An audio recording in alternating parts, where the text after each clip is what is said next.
Quando se fala em Antigo Testamento, uma das primeiras coisas que a maioria das pessoas pensa são as centenas de leis deixadas por Deus a Israel. E por causa dessa quantidade imensa de mandamentos que aquele povo tinha que obedecer, nós cristãos deixamos de ler boa parte dos livros de Levíticos, Deuteronômio e Números. Costumamos ler Gênesis e Êxodo, que narram a criação de tudo, o início da formação do povo de Deus e a conquista da Terra Prometida. Depois nós pulamos para as histórias de Davi, Salomão, lemos as profecias que falam sobre a vinda do Messias e nos encantamos com todas as histórias fantásticas que foram vividas por homens e mulheres de Deus. Mas poucos de nós estamos dispostos a conhecer de uma forma mais profunda os mandamentos que Deus entregou ao povo de Israel. Isso porque nós achamos que, como essas leis não se aplicam a nós, não precisamos lê-las. Mas não é bem assim. Vamos ler o que o apóstolo Paulo disse em sua segunda carta a Timóteo, enquanto ele estava escrevendo para aqueles que não eram judeus. Toda a Escritura é inspirada por Deus e útil para o ensino, para a repreensão, para a correção e para a instrução na justiça, para que o homem de Deus seja apto e plenamente preparado para toda boa obra. Então, seja para nos ensinar algo, repreender alguma atitude errada e nos corrigir, ou simplesmente para nos oferecer mais conhecimento, devemos sim conhecer o que as leis de Moisés pregavam ao povo israelita. Existe um ditado muito conhecido que diz que conhecimento nunca é demais. Então, se isso é verdade com as coisas do mundo, imagine só quando vem da palavra de Deus, não é verdade? Por isso, este vídeo não é para te dizer que você precisa se aprofundar na leitura de Levíticos, Deuteronômio e Números, apesar de eu achar que você deve sim fazer isso.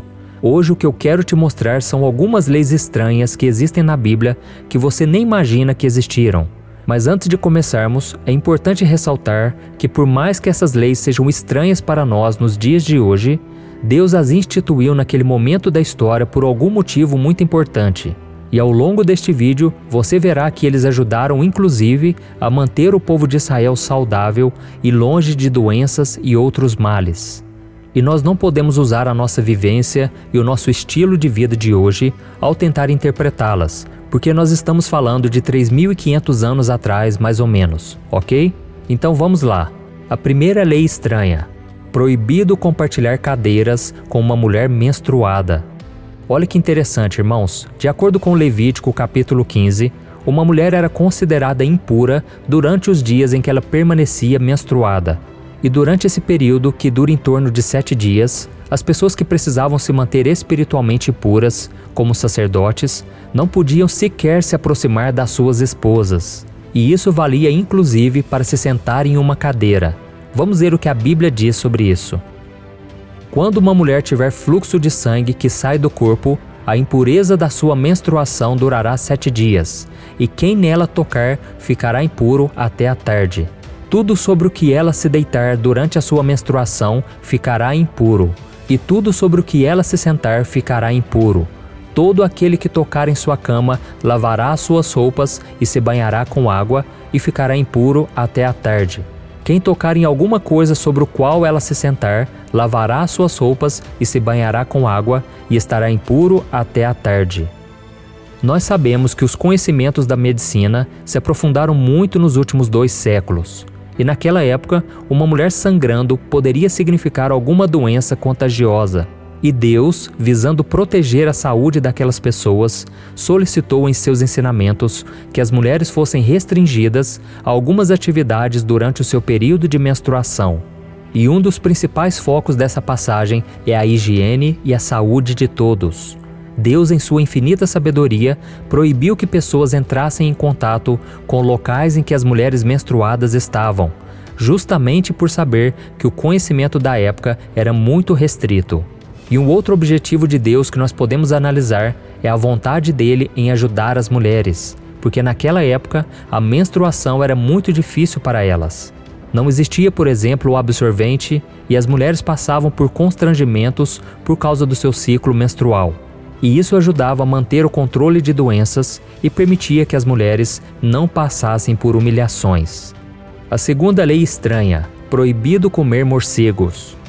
Levítico é um dos livros que mais trazem códigos de pureza e higiene ao povo de Israel em todo o Antigo Testamento. Ele contém uma longa lista do que era e não era aceitável para os israelitas comerem, e eles seguem essas regras até os dias de hoje. E entre esses alimentos há um item um tanto quanto bizarro: morcegos. Os morcegos estão listados entre as aves proibidas, como corujas, águias e abutres. Eu sei que parece estranho para o nosso paladar moderno, mas os morcegos eram uma fonte de alimento de muitos povos nos tempos bíblicos. Veja o que Deus disse ao seu povo sobre alguns animais que eles não deveriam comer. Estas são as aves que vocês considerarão impuras, das quais não poderão comer porque são proibidas: a águia, o urubu, a águia marinha, o milhafre, o falcão, qualquer espécie de corvo, a coruja de chifre, a coruja de orelha pequena, a coruja orelhuda, qualquer espécie de gavião, o mocho, a coruja pescadora e o corujão, a coruja branca, a coruja do deserto, o abutre, a cegonha, qualquer tipo de garça, a polpa e o morcego. Olha isso, irmãos. Ao proibir o consumo de uma variedade de animais, Deus pode sim ter reduzido as fontes de alimentos dos israelitas, mas ele os salvou de uma série de doenças. Isso porque o morcego é um grande portador e disseminador de enfermidades transmissíveis que podem até matar. E isso é uma verdade tão grande que muitos cientistas estão afirmando que esta pandemia de hoje, que já matou milhões de pessoas em todo o planeta, pode ter surgido de um morcego na China. Deu para perceber como Deus é sábio e como Ele sempre cuida do seu povo? A terceira lei estranha: usar água sagrada para detectar mulheres adúlteras. No livro de Números, capítulo 5, Deus dá uma orientação interessante a Moisés em relação ao trato com mulheres que eram suspeitas de terem traído o marido, mas que não havia nenhuma prova que comprovasse ou negasse aquela acusação. E de acordo com a lei, o marido deveria levar a mulher ao sacerdote juntamente com uma oferta de um jarro de farinha de cevada. Então o sacerdote levava a mulher à presença do Senhor. E depois, ele pegava um pouco de água sagrada em um jarro de barro e colocaria nela um pouco de pó do chão do tabernáculo. Em seguida, o sacerdote soltava o cabelo da acusada e faria ela jurar inocência. Depois a mulher tomava daquela água. Se ela fosse inocente, nada aconteceria à mulher e ela estava liberada para voltar a viver com seu marido. Mas se ela fosse culpada, aquela água entraria em seu corpo e lhe causaria um amargo sofrimento. A sua barriga incharia e ela nunca mais teria filhos. Por fim, o seu marido a abandonaria e a mulher seria amaldiçoada no meio do seu povo. Vamos ver o que a Bíblia diz no versículo 31. Se a suspeita não se confirmar, o marido estará inocente. Do contrário, a mulher sofrerá as consequências da sua iniquidade. Perceba aqui que Deus intervia nas situações onde havia dúvida em relação ao adultério.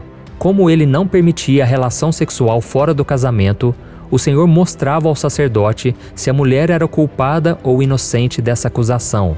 Assim, se ela não tivesse feito nada, poderia viver a sua vida normalmente. Mas se ela tivesse pecado, teria que arcar com o peso da sua escolha. Isso mostra que Deus sempre foi justo.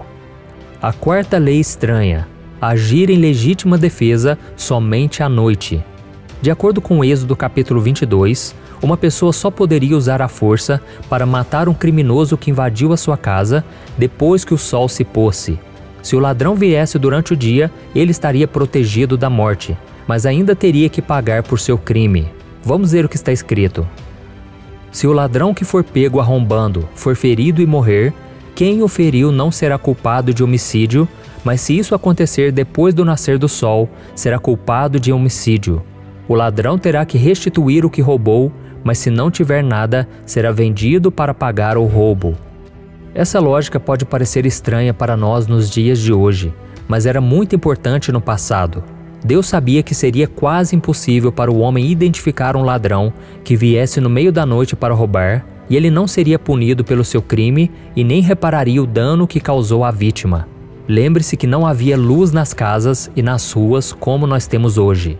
Além disso, um ladrão que agia à noite também era visto como sendo mais propenso a ter más intenções ou uma intenção assassina. Por isso, matar um ladrão à noite seria visto como uma forma de autodefesa. Alguém que invadiu durante o dia, no entanto, pode ser identificado e levado a julgamento. Eles também eram considerados menos propensos a ser um assassino em potencial. A quinta lei estranha: não fazer necessidades em qualquer lugar. Quem de nós não tem um ou mais banheiros dentro de casa, não é verdade? É praticamente impossível imaginar um tempo em que as pessoas não tinham um local próprio para fazer as suas necessidades. Mas pode acreditar, esse tempo existiu e ainda existem em alguns países subdesenvolvidos. E o pior, as pessoas costumavam jogar os seus excrementos no meio das ruas ou então nos rios. Isso poluía as águas e contaminava o solo e os alimentos. E como consequência, gerava condições sanitárias ruins que contribuíam para uma alta taxa de mortalidade infantil e doenças. Os antigos egípcios pegavam uma variedade de parasitas das águas contaminadas do rio Nilo e os seus canais de irrigação. Além disso, muitos bebês no Egito morriam de diarreia e doenças similares causadas por alimentos contaminados. Mas isso não ocorria entre o povo de Israel, porque Deus deixou uma lei muito importante para eles nesse sentido. Vamos ver o que o Senhor disse em Deuteronômio capítulo 23. Determinem um local fora do acampamento onde se possa evacuar. Como parte do seu equipamento, tenham algo com que cavar e quando evacuarem, façam um buraco e cubram as fezes. Pois o Senhor, o seu Deus, anda pelo seu acampamento para protegê-los e entregar-lhes os seus inimigos. O acampamento terá que ser santo, para que ele não veja no meio de vocês alguma coisa desagradável e se afaste de vocês. Você consegue perceber o cuidado de Deus até nisso? Os israelitas tinham uma saúde melhor do que qualquer outro povo no mundo antigo, porque eles seguiam a lei de Deus. Da mesma forma, meu querido irmão e minha irmã, o Novo Testamento traz para nós as leis de Jesus, que são amar a Deus sobre todas as coisas e ao nosso próximo como a nós mesmos. Se formos obedientes e seguirmos esses mandamentos à risca, a nossa vida será abençoada e o Pai nos manterá longe de tudo aquilo que pode nos fazer mal. Amém? Eu sou o pastor Antônio Júnior. Se você gostou dessa mensagem, compartilhe com seus amigos e familiares e se inscreva aqui no meu canal. Que Deus te abençoe.